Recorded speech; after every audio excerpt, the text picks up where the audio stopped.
welcome to In Our Community. My name is Liz Holtz, and I'll be hosting this evening. My guest today is Pamela Spahr. Pamela is the founder of InspiredCaregivers.com. Welcome, Pamela. Well, thank you very much for having me today. I'm just so excited to be here.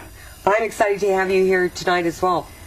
And our subject this evening is going to be talking about Alzheimer's and dementia. Can you tell us, Pam, these are words that we hear a lot. What is the difference between Alzheimer's and dementia? Can you explain that in a way that makes it easier for our listeners to understand? I would love to, Liz. Generally, you know and I know that a lot of people switch terms between Alzheimer's and dementia. And if you want to be accurate, what dementia is it's an umbrella over a lot of different diseases. And Alzheimer's is only one of them. Well, how many different diseases are categorized under the term of dementia? Well, that's a very interesting question, because I went out and checked that the beginning of this year, and there were 11 different diseases. And just before we did today's interview, I checked again on the Alzheimer's Association website. There were 15. Wow, big difference.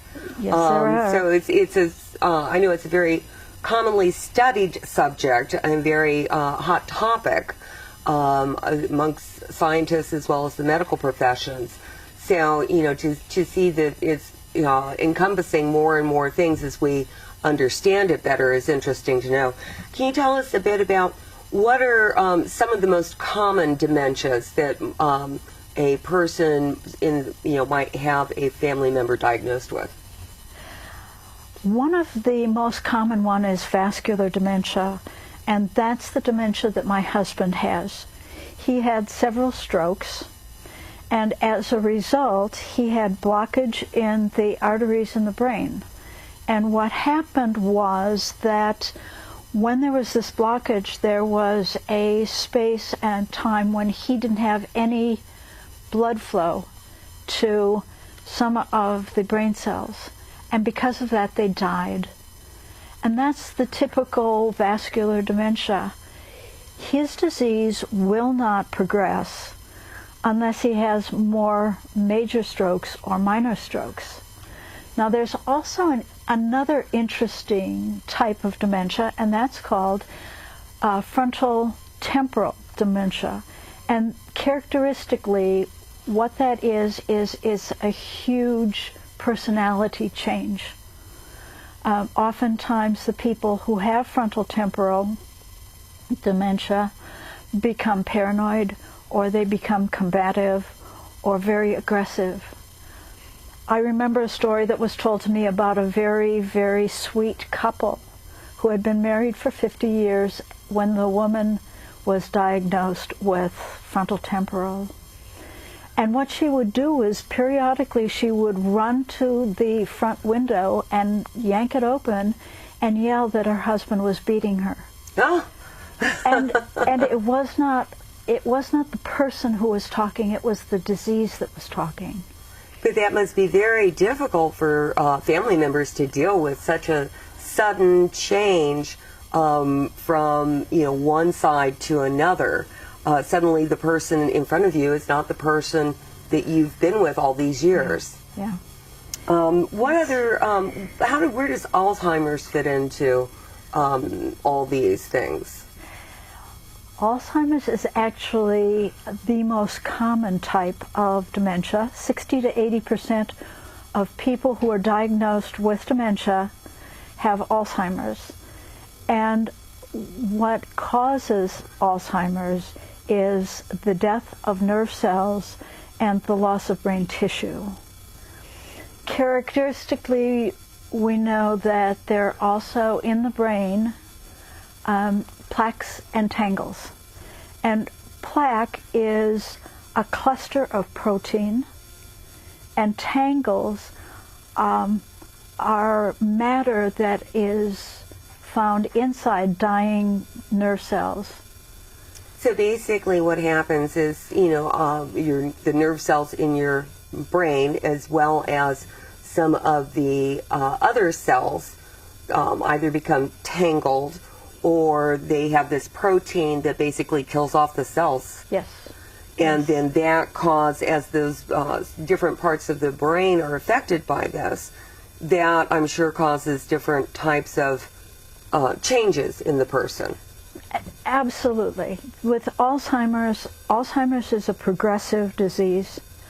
Toward the end, or what they call end stage of Alzheimer's, gets to the point where a person cannot do the instinctive functions that most people do, like being able to swallow or be able to breathe on their own.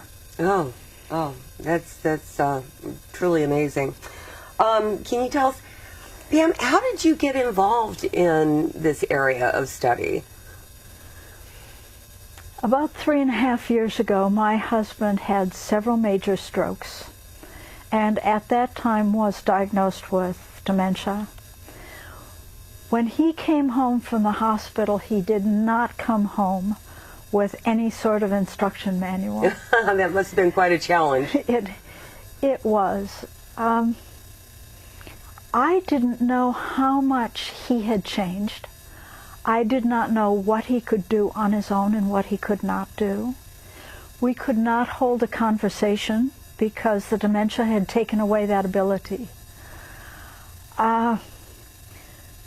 So I wrestled with a lot of the challenges of dementia, but also with the strokes.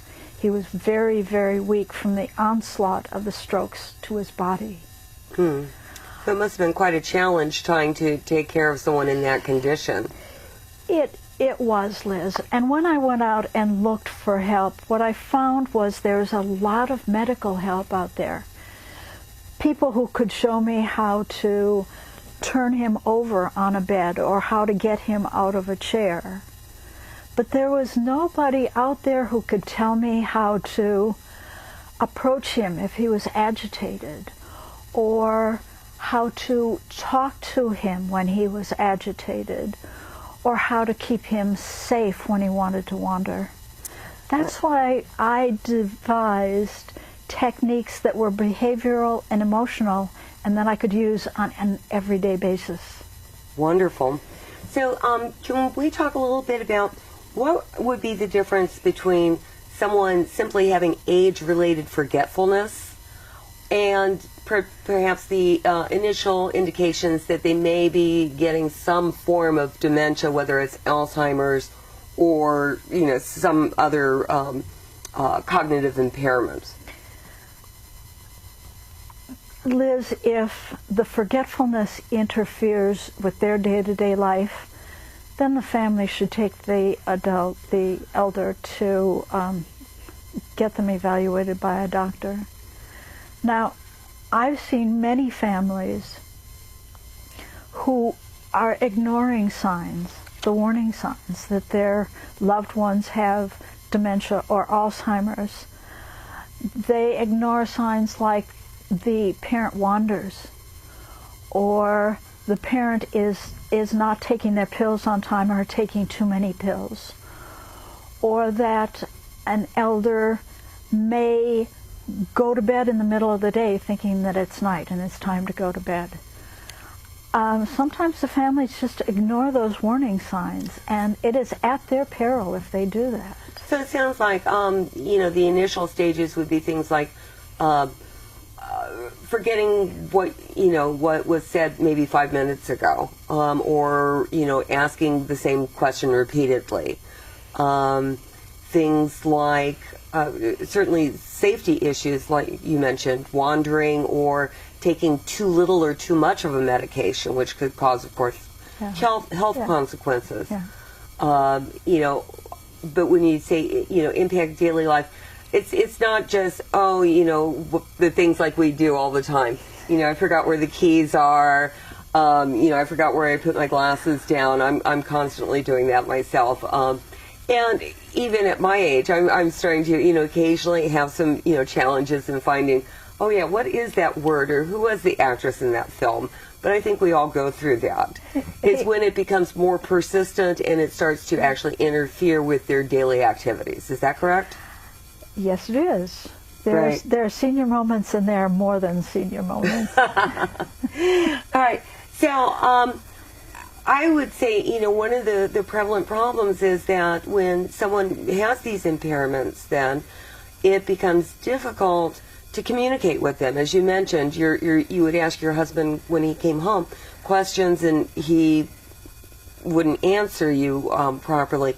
Can you tell us about some of the challenges? Communication issues that people that have cognitive impairments experience that people who don't have cognitive impairments may not understand?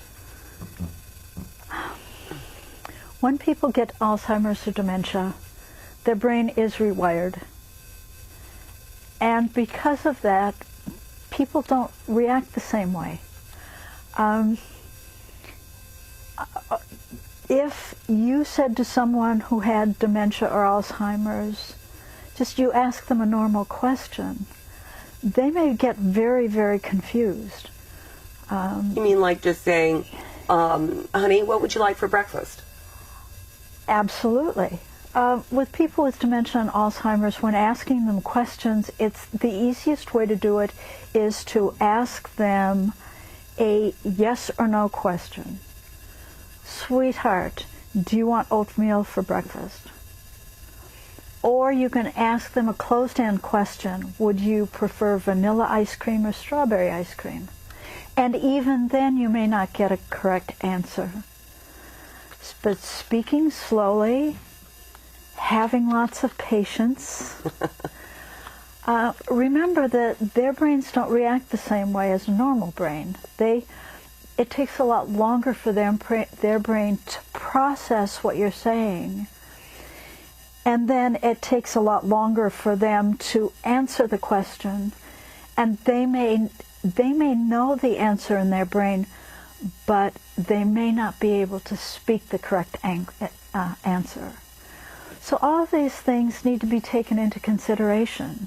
Well, and I imagine that, for the loved one or the patient suffering from dementia, that's got to be horribly frustrating for them to, be trying to communicate and being unable to do even simple things that you've done all your life, which I assume adds to some of the agitation and behavioral issues that we see. Well, sometimes people understand that they're not communicating correctly. And with some dementias and some Alzheimer's, they don't know that they've changed.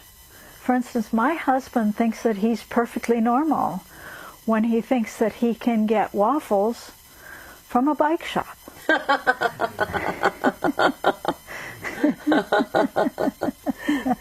So, Pam, maybe you could tell us about what are some of the changes or challenges that family members might expect if a loved one has been diagnosed with dementia or some other form of cognitive impairment?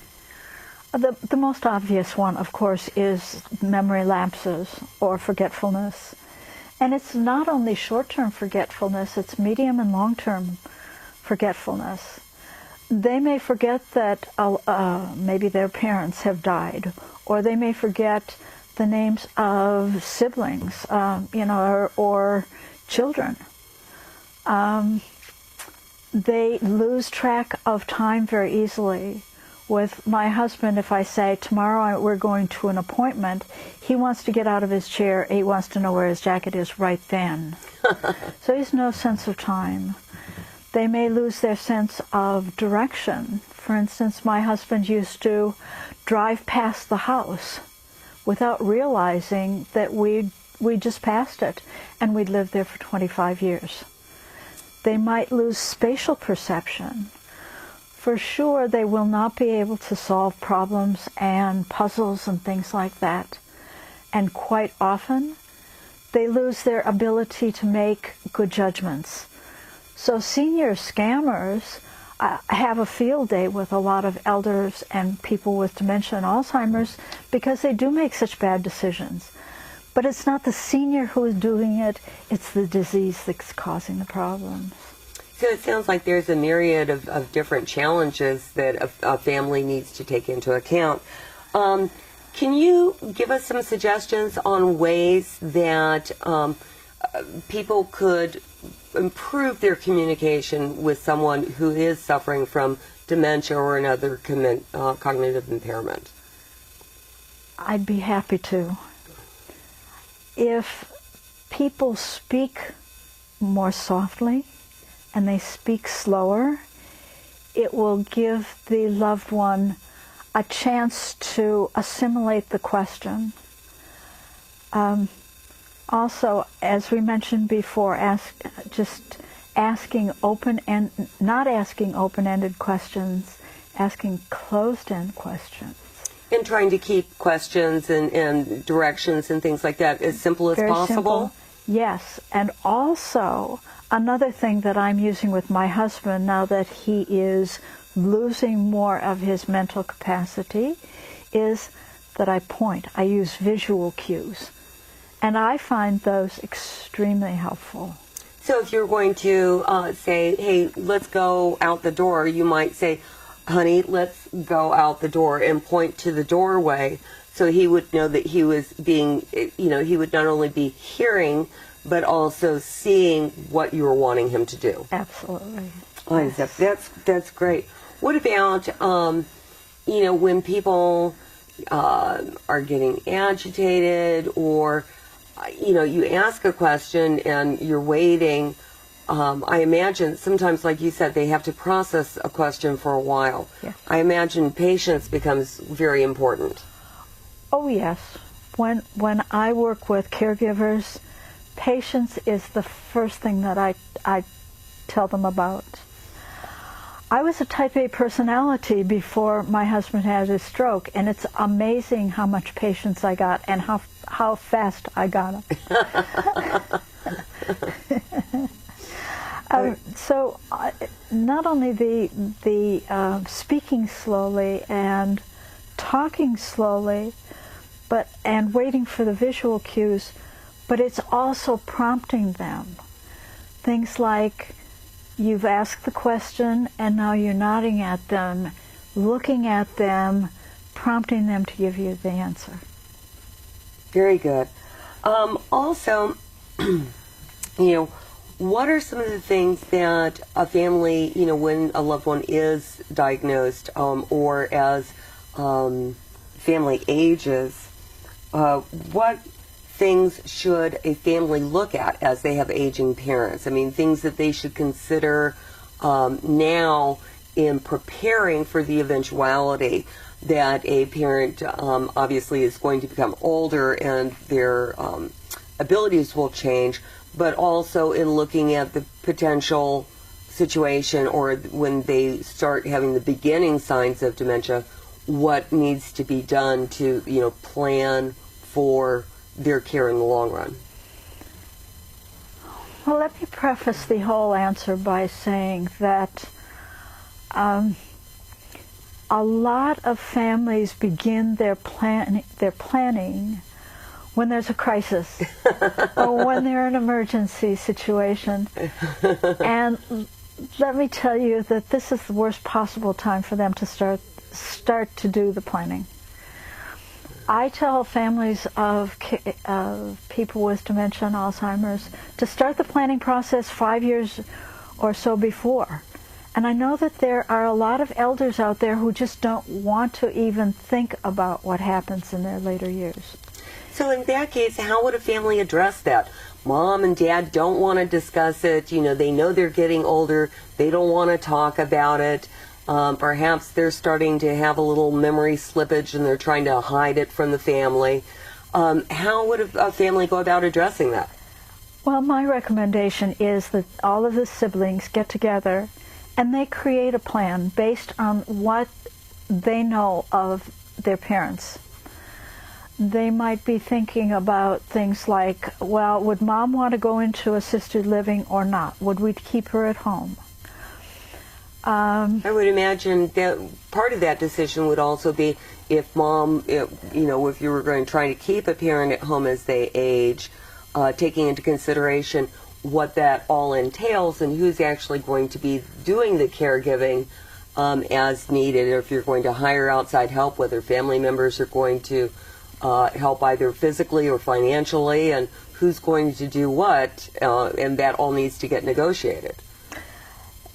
You're right. It does need to be negotiated, and the time to do it is not during the crisis. The time to do it is where everybody is sitting around, they can be relaxed, they can say, okay, now we have to start this planning process.